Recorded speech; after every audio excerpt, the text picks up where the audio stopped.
Bonjour, c'est Judith des Magies de la Lune et on se retrouve pour le tirage du tarot et d'oracle pour la semaine qui nous conduit directement vers la pleine lune en bélier.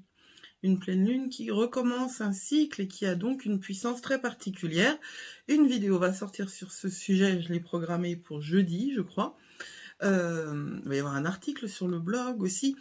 Alors, on commence par les choses importantes. Si ça vous intéresse, si ce que je dis vous apporte quelque chose, n'hésitez pas à vous abonner, à cliquer sur la petite cloche qui dit je veux recevoir toutes les notifications parce que je poste quand même pas mal. Enfin, il y a obligatoirement une vidéo quotidienne.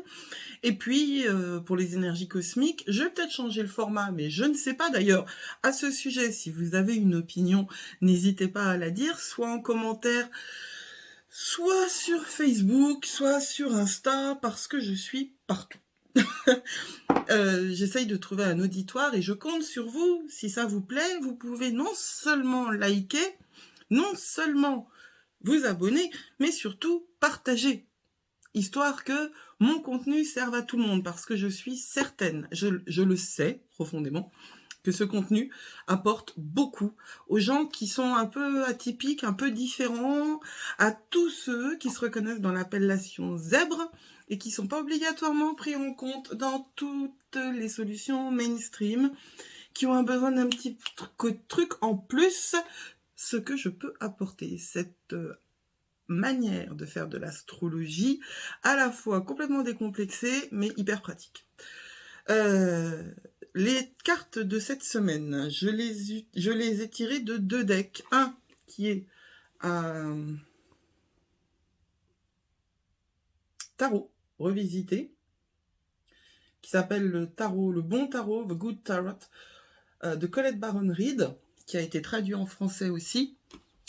Et un oracle. Alors, celui-là, il a une esthétique extraordinaire. Extraordinaire.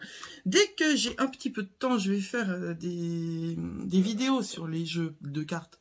Parce que j'adore ça, je trouve que c'est une symbolique extraordinaire. Je vais faire aussi des vidéos sur l'usage de ces cartes, parce que je lis des choses qui me font froid dans le dos, même de gens qui sont extrêmement bien implantés, mais qui poussent par exemple à utiliser l'empathie pour lire les cartes pour quelqu'un d'autre. Et là, je mettrais, moi, 25 000 alertes en tant qu'empathe. Réellement, hein. C'est pas une bonne idée. Utiliser la compassion, absolument. L'empathie, c'est le meilleur moyen pour que ce que disent les cartes vous concerne vous et pas l'autre. Sauf à être un véritable maître dans la gestion de ses énergies, et ça, formidable. Si vous en êtes là, alors là, je ne suis qu'admiration. Bonjour mon chien. Bonjour Gaïa.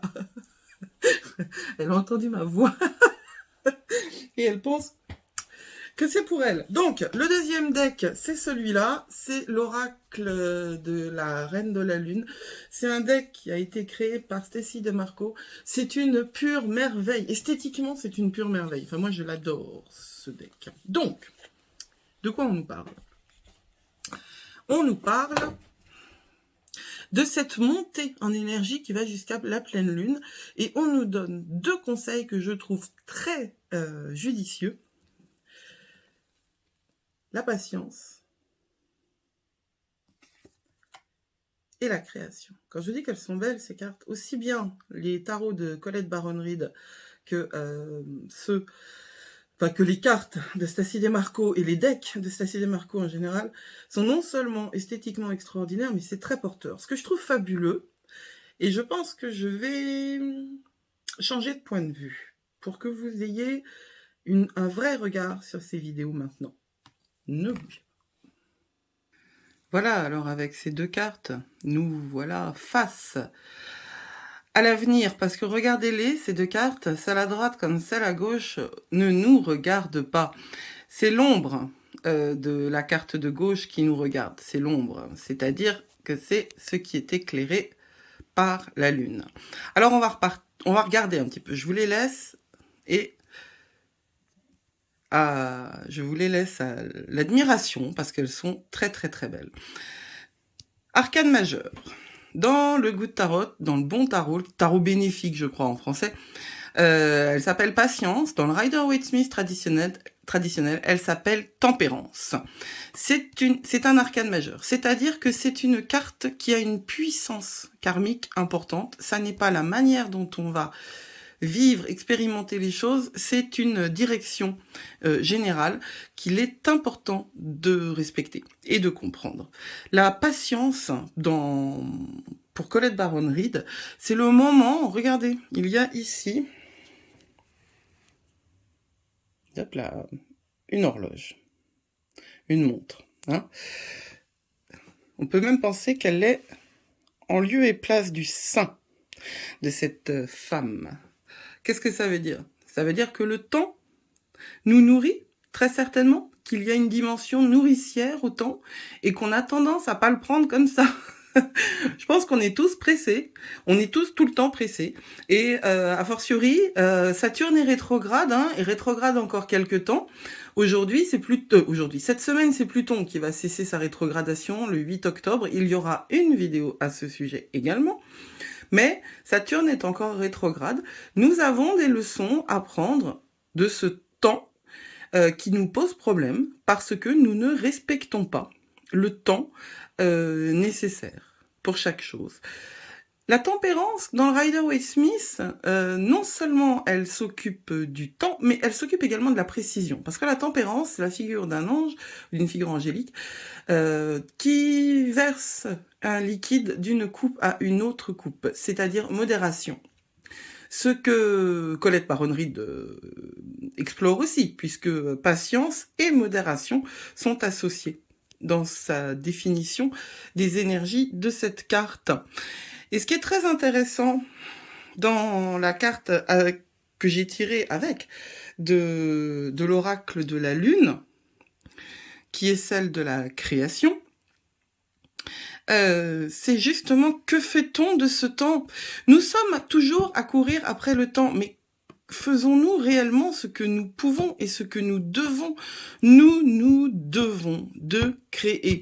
Que ce soit de créer notre réalité, parce que c'est exactement ce que nous faisons, que nous en soyons conscients ou pas, ou de créer quelque chose, une œuvre. Mais pourquoi avoir peur des mots? Une œuvre. Je pense que nous sommes tous là pour réaliser quelque chose. Je pense que tenir une maison, par exemple, est une véritable œuvre de création.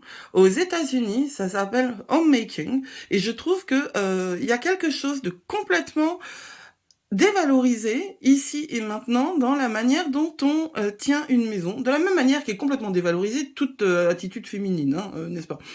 Il s'agit pas d'instagrammer sa demeure, mais pourquoi pas de la romanticiser, pourquoi pas de lui donner quelque chose qui nous la rendra agréable. Alors ça, pourquoi j'en parle? Parce qu'on est en balance.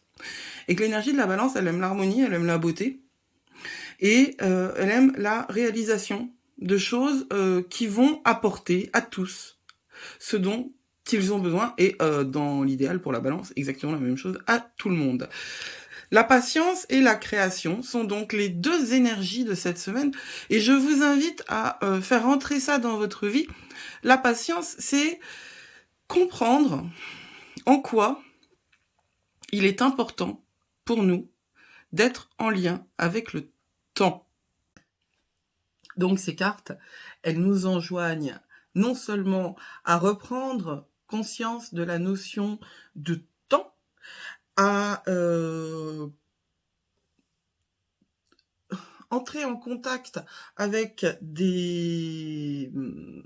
avec nous, en fait, Mais c'est toujours la même chose. En fait, de toute façon, moi, j'aurais tendance à tout ramener à ça parce que ce que je sais profondément, et ces cartes-là, elles s'inscrivent dans un contexte, et ce contexte, c'est prenez soin de vous. C'est une directive générale de ma mission sur Terre. C'est d'aider et de guider vers un véritable soin de soi qui ne soit pas instagrammé justement uniquement, qui soit instagrammable si c'est votre kiff, mais il faut savoir ce qu'est votre kiff. Et ces énergies-là, pour nous mener à la pleine lune vont nous enjoindre à faire attention avec des situations un peu versatiles, un peu compliquées, où il va falloir reculer d'un pas, toujours. Pourtant, on est dans l'action, et l'action de création, mais quand il s'agit des autres, il va falloir faire attention. Hein. Alors, ça correspond avec l'énergie générale, parce que Mars est en Gémeaux. Et cette présence de Mars en Gémeaux, pendant que le Soleil est en Balance, ça fait beaucoup d'air. Vénus est en Vierge, c'est Mercure. Non, Mercure est en Vierge et Vénus est en Balance. Ce qui veut dire que nous avons beaucoup d'énergie aérienne instable. Et le conseil dans ces énergies aériennes et instables, c'est ça. Donc, faites attention à vous, bien évidemment. Travaillez à ce que vous avez décidé de réaliser. Et vous savez, elle est associée à la lune du castor. Alors la lune du castor, le castor est un animal industrieux par excellence et qui crée quelque chose, pas obligatoirement dans de l'originalité. Hein, il crée ce qu'il a à créer. Et je pense que nous devons cette semaine nous armer d'énergie positive et de patience pour faire ce qu'on a à faire, parce que la pleine lune en bélier qui va conclure la semaine va nous aider énormément pour le reste. C'est un début de cycle, donc c'est une fin de cycle et un début de cycle. Il se passe des choses en ce moment, les amis, il se passe des choses. 2022 va se terminer, on va finir d'intégrer. 2023 va encore être rock'n'roll. En vrai, c'est en 2025 que ça va s'arranger, mais il faut qu'on soit prévenu. Et puis, vous le voyez bien, autour de vous, il se passe des choses. Nous devons nous armer et nous devons travailler sur notre chemin à faire en sorte que nos énergies soient les plus libres et les plus riches possibles, de manière à ce que le monde aille mieux. Vaste projet, si ça s'appelle pas de l'ambition, ça. Si vous êtes resté jusqu'ici, je vous aime. N'oubliez pas donc de partager. Hein. Faisons en sorte que le nombre d'abonnés aux Magies de la Lune fasse taire les méchants. Je vous souhaite une magnifique journée, une magnifique semaine. N'hésitez pas à commenter, à poser des questions.